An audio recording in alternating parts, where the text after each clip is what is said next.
Just got back from Supergirl, and I, getting some pretty mixed to negative reviews. So I'm a pretty big DC fan. I'm a pretty big apologist of all the other movies that people think are bad.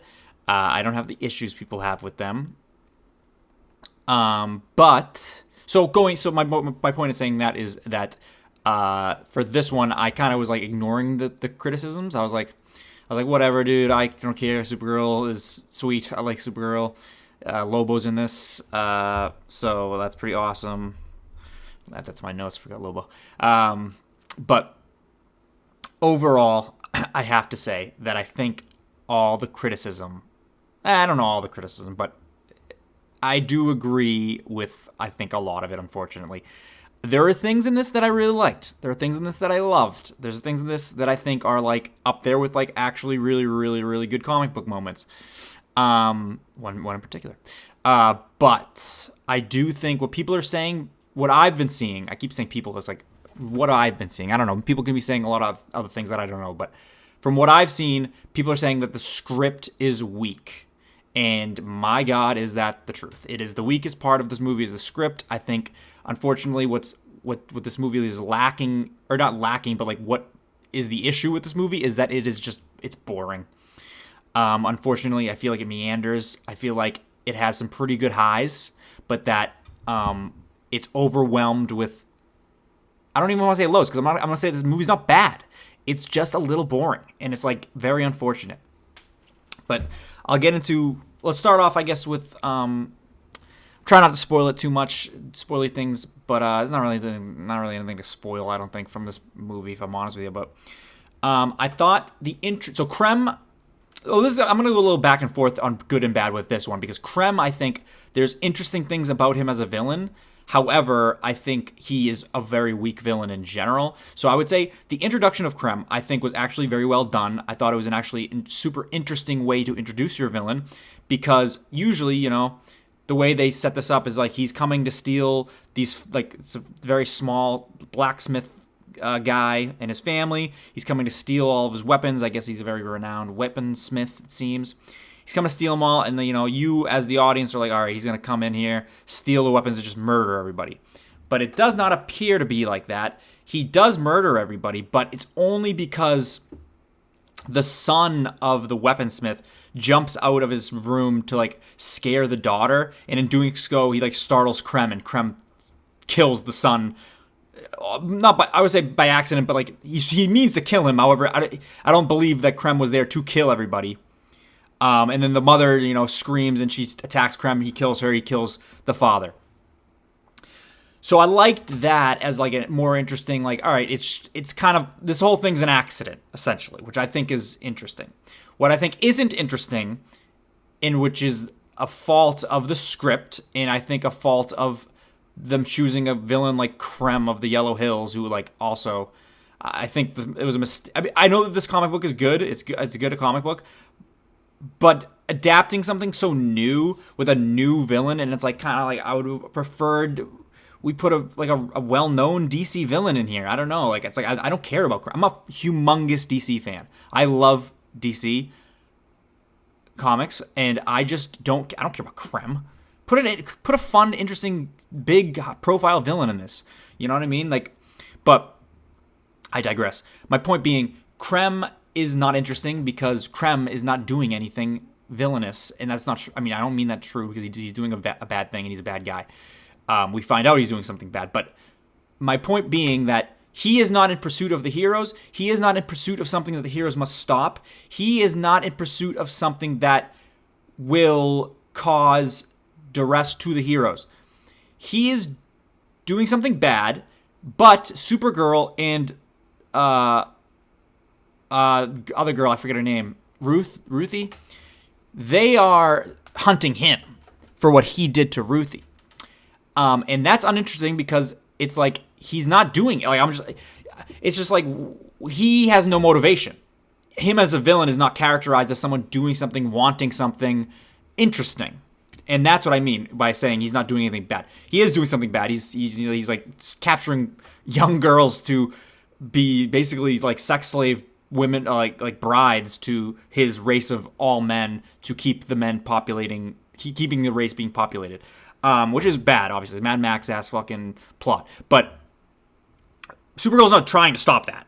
Supergirl's not seeking them out to be like, that's a bad thing, you need to stop. Supergirl's seeking it out because he's poisoned Crypto, and he has the antidote around his neck, which I thought was why would he be fucking holding the antidote around his neck on a necklace? Dumb, makes no goddamn sense. I don't have an issue that he has the antidote, because it's like, if you're using poison, sure, you'd have the antidote on you in case you hit yourself by accident. But why would you keep it around your neck like a necklace? That doesn't make any goddamn sense. But whatever. So Crypto's hurt. I guess, yeah, this is really going to go actually back and forth between good things and bad things, because so Crypto's hurt. That's why she's chasing him, and Ruthie's trying to get revenge, which is like a fine plot. It just doesn't make for an interesting villain. You know what I mean? Is that we're pursuing him for our own gain. But that brings me to Crypto, which he's not in the movie because he's poisoned the whole goddamn time. But my problem with that is, so he's poisoned on a planet where there's a red sun because Supergirl's there to get drunk for her birthday and to party. However, Supergirl then travels to places with yellow suns to chase Krem. Why would you not just bring Crypto to a yellow sun? He would be healed. I guess there was like some dialogue that said like he can't be moved, or it'll like speed up the poisoning, but that's bullshit. That doesn't make any sense. I don't like that when they say shit like that. That's just cheap writing. It's just like a written excuse, but it's like, doesn't make any sense. You would bring him to a yellow sun. Why is traveling make it do anything? No, bring him to a yellow sun. There's not a problem Superman ever would have physically hurting him that flying directly into the sun would not fucking cure. And Crypto's the same way. You bring him to the sun, it'll burn the thing out of him. It's stupid. It just makes a huge plot contrivance, in my opinion, that just didn't need to be there. Because in the comic, she's helping Ruthie of her own volition because she's a superhero. So it's like, why did you make it about Crypto? I think it was just so they didn't have to fucking pay for Crypto being in the whole goddamn movie and just like a big CGI dog. But I digress. Let me do some good stuff. I started with good stuff, Krem's introduction, and then I got off track. The fight scenes. I thought the fight scenes were all good. Loved all the fight scenes. I had no issues with the fight scenes. I even think the final fight scene, not to spoil it, is actually outstanding. I think it's really well choreographed, and I think there's really great action going on with it. I hear some people mad about the song being played. I don't care about that. I thought it was fine. It doesn't matter to me that the song. I thought it was a little wonky, the addition of the song, but I didn't. People are like really like bashing this fucking introduction to the song. It's not that big a deal. Relax, calm down, everybody. It's fine. It works. I think. Krumholtz. I love Krumholtz. Krumholtz not only being in the movie, but being Zor-El. Wild casting for Zor-El, in my opinion. However, I love Krumholtz. I'm into it. Love to see Krumholtz. Always happy to see Krumholtz. So, him as Zor-El, I loved. I thought that was great. Lobo, he's in this movie. So, come on. You know what I mean? We got Lobo, guys. Come on. The main man himself. He doesn't call himself the main man once, which I thought was a problem. Not a problem. It was unfortunate. He says Bastich a couple times, which I was like, hell yeah. But he's just in the movie. He's fun. Jason Momoa is fucking Lobo. Like, come on, let's go, guys. What do we want from this other than just being Lobo, and that's what we got. So I appreciated that. Kara in general, Millie Alcock is a fantastic Supergirl. I have no qualms with her. I don't think she did anything but be perfect as Supergirl. So that's if you love Supergirl, you'll like this movie because Supergirl's in it and she's good. There's no bad acting from her. There's no mischaracterization of this type of Supergirl. I mean, you know, she's not there's different types of Supergirl through the decades of comics, but for this generation of Supergirl from this comic, this type of Supergirl who's like a jaded girl who's watched her society die, which I have a problem with, but for that, she is that, and it's very well done, and it's very good. But let me digress. Oh, before I digress into that, Kara, there was a great scene towards the beginning because she's coming off the red sun planet. She is weakened and she doesn't have her powers. So she's in a couple of the first couple fights, she's no superpowers. She's just fighting like a normal person. Then there is a scene where she is flung from the spaceship, and she gets to a yellow sun, and it's just like, I thought that was really well done as a quote unquote reveal, where it's not a reveal obviously because everyone knows Supergirl's Supergirl. But to get when she's bathed in the yellow sun and she goes back and she just tools up these idiots that just beat her in a fight. And I thought it was really well done. I thought it was a great fun scene. But what I will say is what I don't like, to jump into something a negative, is the characterization of what they've done to Kara's origin. They changed it a little. They shifted it, which I don't like, because I think it kind of takes away from a very interesting element of Kara, is that Kara grew up on Krypton. Kara knew Krypton. She, her lack of hope, her lack of Superman's idealism comes from the fact that she is from a world that exploded, and she lived there, and she watched the Krypton's destruction, and she saw the death and destruction, and she saw the hubris that the Kryptonian Council had to not listen to her uncle and her father, blah, blah, blah, blah, blah, you know? This, which is, I think, really interesting characterization of Supergirl. This movie changes it, which is in the comic a little, but it's also changed from the comic, that her father, Zor-El, took Argo and saved Argo before Krypton was destroyed, which is fine. I don't mind that. But I mind that Kara grew up on Argo after that.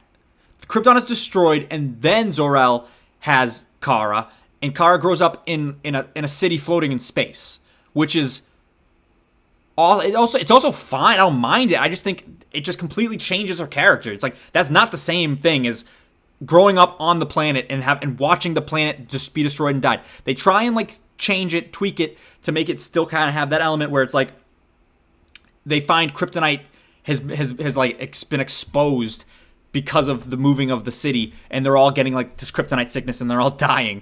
So she's coming from an infected world, but it's not the same as coming from a doomed planet where everyone is dead. Whereas she leaves, and it's for all you know, fucking Krumholtz comes up with a solution and saves them. But he just sends her away because he's you're gonna be safer with Kal-El. And I also think that makes more sense where it's more interesting to me when she's older than Clark, where she's not older than him anymore. I mean, obviously, I mean in the sense that she comes to Earth all thinking he will be a baby when she gets there, but he is an adult. Where in this one, he's just an adult the whole time. She would expect him to be an adult. She comes way later in life. And I just always, that's a very odd, I think, change, because it's kind of the core of their relationship is that she's technically older than him, but he is, he grew up on Earth and she was stuck in a wormhole before she got there, and she's expecting to find a baby. And then that kind of fucks with her mentally, because it's I've lost so much time, blah, blah, blah, blah, blah, blah, blah, blah, blah, blah. I digress. But that's a pretty big thing. But I will say, to piggyback off that, David Cornsweat as Superman is unbelievable, as you'd expect from. I mean, Superman was one of my favorite movies last year, and I think my favorite scene in the movie, and I think one of the better scenes in a DC movie, I think I got a little emotional in it, was Superman finding Kara's pod and introducing himself and being I've been tracking you for a few months. You must be from Krypton, and nice to meet you. And then she's doesn't speak his language, and he's oh, shucks. He's shoot, you don't understand me, do you? I was oh my god. I just had the biggest smile on my face the whole scene, just getting to see Superman and seeing Cornsweat, and he just kills it as Superman. He really gets that earnestness of the character, which I love so much. So that was really fun to see him. That was great. Any other things good? Or are we gonna get? I mean, I already kind of jumped around to the bad stuff too. Let's see. Yeah, boring. Oh, so okay. So yeah, I already kind of covered all the bad stuff, but things I think was bad. But I think one of the bigger problems with and this is a universe problem, and it's a script problem, and it's that. So in the comic book, Kara goes to a planet that is created to imprison Superman with a kryptonite sun. In this movie, they like kind of want to have their cake and eat it too, and they're adapting this comic, but they're not really. But they want to have this planet that has a kryptonite sun, so they just do that. But it's like that means there's like a natural. You're implying now that in existence there are suns that are green that can kill Superman. I don't like that because in the comic, obviously Superman's been around. Like in this, the aliens don't know who Superman is. Because Superman has been around on Earth only a couple of years at this point. He has not gone off world. He has not saved anyone else other than people on Earth. So the notion that someone would have created a prison planet for Superman doesn't make sense. So they didn't. So which is fine. They didn't use that. But they wanted that element in the movie, so they just put it in. And I just don't think it makes any goddamn sense, and it doesn't work at all. I hated that it's like a natural sun that will kill Supergirl. And to piggyback back off that, Krem that has kryptonite arrows that he's like. He like at one point he mentions like he's like a dead Kryptonian will make a great prize, and then he's like I made these kryptonite arrows just for you. I've never used them before, and I'm like, how? You don't know what kryptonite is. You don't know what Kryptonians are. But in the DC universe, when people like talk about Kryptonians, when they go like they know someone's a Kryptonian, they know what Superman is. That's why they know what a Kryptonian is. You don't. Kryptonians are not like a known race of like beings that are gods, because Kryptonians didn't fucking go to yellow suns and become gods until Superman. So you don't know what kryptonite is. You don't know to kill Kara you need kryptonite. You don't know that a dead Kryptonian is a cool thing to have, because you don't even know what the fuck that is. You know what I mean? Like Superman is not around. You don't know. I'm just like we're talking in circles here, but that, you know what I mean. You know what I mean. You don't have kryptonite. You don't know that kryptonite hurts her, because who taught you that? Who taught you that? Nobody. Because nobody even knows that fucking does that to Superman yet. Lex Luthor didn't even do that to Superman in the last movie. You know what I mean? There's no kryptonite yet. Shut up. But other than that, I don't know if I got anything else in my notes. But yeah, other than that, it's not that bad. Everyone crying and hollering that it's fucking boring. I mean, I'm crying and hollering it's boring. That it's bad. It's not bad. It's just kind of boring. It could have been better. It should have done some rewrites on the script, because like other than when I say there's like really the good stuff, when the good stuff's happening, I'm dialed in. I love it. But then it's just like, bam, we just like fall and we're boring. There's like a scene also when the introduction of Lobo. There's this before you introduce Lobo. They're at this bar and there's a little fight scene with Kara, and there's like live music. They're on an alien planet. They're singing Earth songs. What? Why would you be singing Earth songs? We know that there are Green Lanterns around. So I guess human culture could have permeated outwards. But you haven't shown me that yet, so like I don't really buy that, dude. I don't know. It kind of took me out, the Earth songs. I don't know. That's about it.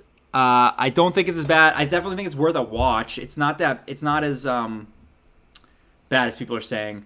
But yeah, take that with a grain. I mean, if you don't, I think you kind of have to like. If you really like DC, you'll like it. If you like Supergirl, you'll like it.